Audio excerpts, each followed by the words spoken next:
Bem, Daniel, a gente volta a falar sobre a previsão do tempo, sobre o volume de chuva que atinge Cachoeira do Sul e, claro, todo o estado do Rio Grande do Sul há pelo menos 60 dias.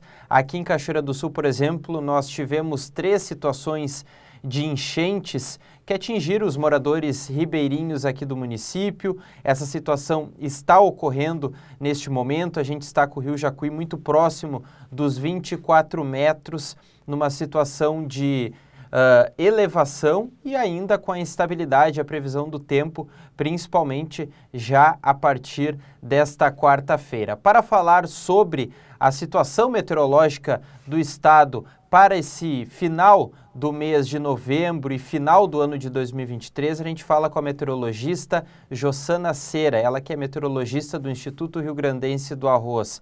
Jossana, primeiramente, obrigado por nos atender. Fala o que os gaúchos têm a esperar sobre a previsão do tempo para o restante do ano de 2023. Estamos dentro de uma atuação de El Niño, um volume de chuva bastante excessivo há pelo menos 60 dias. E como vai ser esse restante do ano? Boa tarde. Boa tarde. Bom, como tu comentou, né, a gente está sob a atuação do El Niño, que iniciou lá em maio de 2023, mas os efeitos dele começaram a partir do mês de setembro, né? E de lá para cá as chuvas têm sido muito frequentes, né? Vários dias com chuva, pouco sol, e em volumes bastante expressivos, né? Que ocasionaram nessas 3 principais cheias, como tu comentastes. Até o final desse mês, agora de novembro, a gente tem previsão de chuvas, hoje, inclusive, né?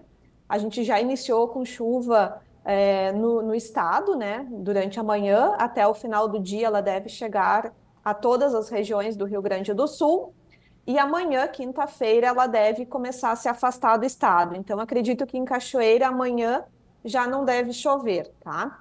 Então, e o tempo seco ele deve permanecer até o dia 27, ou seja, a próxima segunda-feira. Então, poucos dias de tempo seco para essa água começar a baixar, né?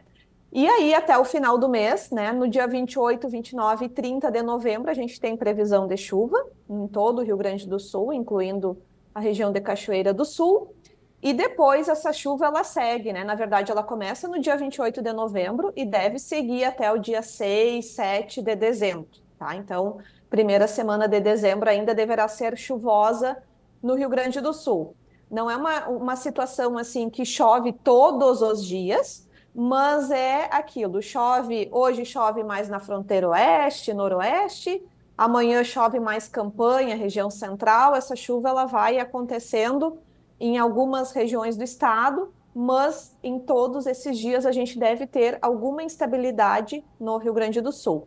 Então, contando aqui, são 9, 10 dias com chuva no Rio Grande do Sul. Os modelos, eles seguem indicando a previsão de precipitação acima da média até o final do ano. O modelo do INMET, ele segue numa linha de precipitações mais próximas ao normal, com algumas regiões com chuvas um pouco abaixo, outras um pouco acima, mas no geral do estado, chuvas dentro da normalidade. Já alguns outros modelos seguem prevendo precipitações acima da média para dezembro também. Tá? E isso segue aí já colocando mais à frente uma mesma situação para o janeiro e o fevereiro. Tá? Então é a situação do El Niño que está comandando o clima, né, o regime meteorológico, o regime hídrico do Rio Grande do Sul. Então, até março, abril, maio, ele vai continuar atuando aqui no estado, né, tendo esses impactos aqui no estado. Ok, Jossana. E é algo bem característico do El Niño, até eu quero refazer essa pergunta, sobre a carga de chuva. A gente percebe que em alguns dias é 50, 70, 80 milímetros. São cargas excessivas. Nos anos anteriores eram chuvas de 20 milímetros, aí passava ali alguns dias uma chuva de 5 milímetros. Dessa vez não, são chuvas carregadas. Isso é característica do El Niño? Sim, nos 2 anos anteriores nós tínhamos o evento climático Laninha. Então, a Laninha deixa a atmosfera muito mais seca. Então, uma chuva de 20 e 30 milímetros é uma baita chuva nessa situação, principalmente no período do verão. Já com o El Niño, a gente tem muito mais umidade no ar, então isso a gente tem aqueles dias mais abafados, né? Isso gera uma instabilidade na atmosfera muito maior. Então, por isso que qualquer nuvem que está passando no céu vai gerar um acumulado de precipitação muito mais elevado. E aí, chuvas de 20, 30 milímetros são aquelas chuvas que, em períodos de El Niño, são chuvas pequenas, digamos assim. O normal vai ser a gente ter chuvas de 50, 60, 70, ou até teve dias que a gente teve 100 milímetros em 24 horas, né? Então, isso é bem característico do El Niño, principalmente agora no período da primavera. Primavera é um período de instabilidade aqui no Rio Grande do Sul, então é super normal a gente ter essas chuvas mais excessivas e com o risco de enchentes, né, como a gente vem observando de setembro para cá. Com a chegada do verão, o que a gente espera? Que essas chuvas, por mais que elas ocorram em volumes grandes, né, que elas sejam mais concentradas em alguns períodos do mês, e a gente tenha, pelo menos é o que se espera, que a gente tenha períodos de tempo seco, né, e com sol um pouco maiores do que a gente tem observado nesses últimos 2 meses e meio. Então a instabilidade, como você mesmo falou, ela vem mais pesada por conta do El Niño. E antes você tinha me respondido que essa chuva invade 2024, vai a janeiro, fevereiro. Podemos dizer que teremos um verão chuvoso. E se vocês já têm alguma expectativa de isso seguir para março, abril, na atuação do El Niño?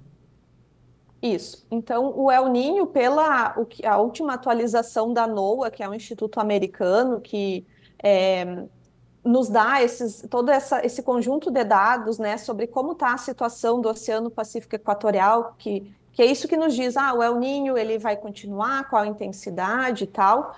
Então, a NOAA, na última atualização, colocou o término do El Niño lá para o outono, ou seja, trimestre março, abril e maio.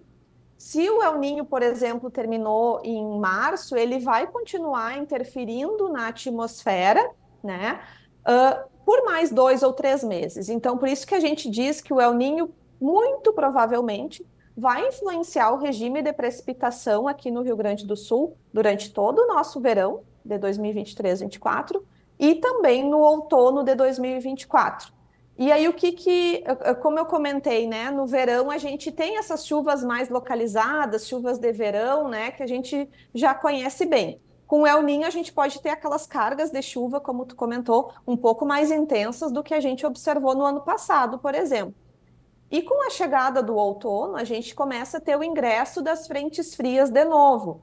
E aí, com o agravante do El Niño, essas frentes frias, elas vão ter mais força, elas vão vir mais robustas aqui para o estado, gerando mais precipitação. E aí, já fazendo um link com a agricultura, a gente pode ter, esse é um período de colheita, né? Tanto do arroz quanto da soja. As semeaduras dessas duas culturas estão atrasadas, então a colheita também tende a atrasar. E aí, esse período de março, abril, maio, a gente pode ter essas precipitações mais frequentes, por vezes volumosas, e aí atrapalhar também a colheita, né? Enfim, todo o escoamento de safra também.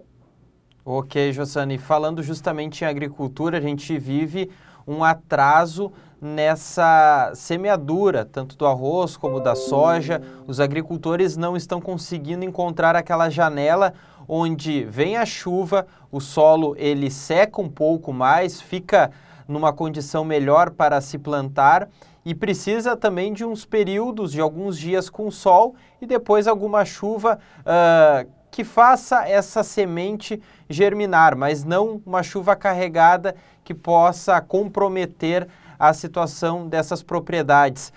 Como é que vocês têm recebido isso do IRGA, essa dúvida dos agricultores em encontrar o momento certo, o momento exato na hora de plantar? Por exemplo, aqui na região central, talvez é a região mais atrasada na plantação de arroz do Rio Grande do Sul, porque os agricultores não estão conseguindo encontrar essa janela de planta. Isso, esse ano ele tem sido, né, vem sendo bastante complicado para a agricultura. Como a gente vinha prevendo o El Niño, que ele poderia ser intenso, né? E aí a gente já vinha alertando os produtores de que poderíamos ter problema com a semeadura, principalmente do arroz, que começa setembro, outubro, um pouco de novembro, né? Eu até imaginava que o novembro a gente pudesse ter alguns períodos de tempo seco um pouco maiores, mas o novembro vem se mostrando até um pouco pior do que o próprio outubro. E como tu comentou, a região central é a região em que a semeadura está mais atrasada. Agora eu não lembro de cabeça aqui o valor da porcentagem, eu só anotei o do estado, que até o dia 15 de novembro, que seria uma data limite que a gente tem, assim, quando a gente fala em semeadura do arroz dentro do período recomendado. Então, até dia 15 a gente tinha 74% da área semeada. Na safra anterior, claro, com laninha, tempo seco, né, a gente teve janelas bastante grandes, né, para a semeadura do arroz. Então, naquele mesmo período do ano passado, a gente já estava com 93%. Então, são 20% de diferença. Tá certo, Jossana. Obrigado por nos atender. Sucesso e bom trabalho. Certo, obrigado. Tá certo, Daniel. Conversamos com Jossana Cera, ela que é meteorologista do Instituto Rio Grandense do Arroz, falando sobre a previsão do tempo, a atuação do El Niño aqui no Rio Grande do Sul, em Cachoeira do Sul, volume de chuva bastante forte aqui em nosso município, essa chuva carregada, como ela mesmo falou, dando prognóstico para esse fim de novembro, dezembro, e o recado que ela mesmo falou, o El Niño deve permanecer em 2024, entrando janeiro e fevereiro e mantendo a atuação até a estação do outono, tá certo? A gente atualiza a previsão do tempo agora aqui no NT Sul.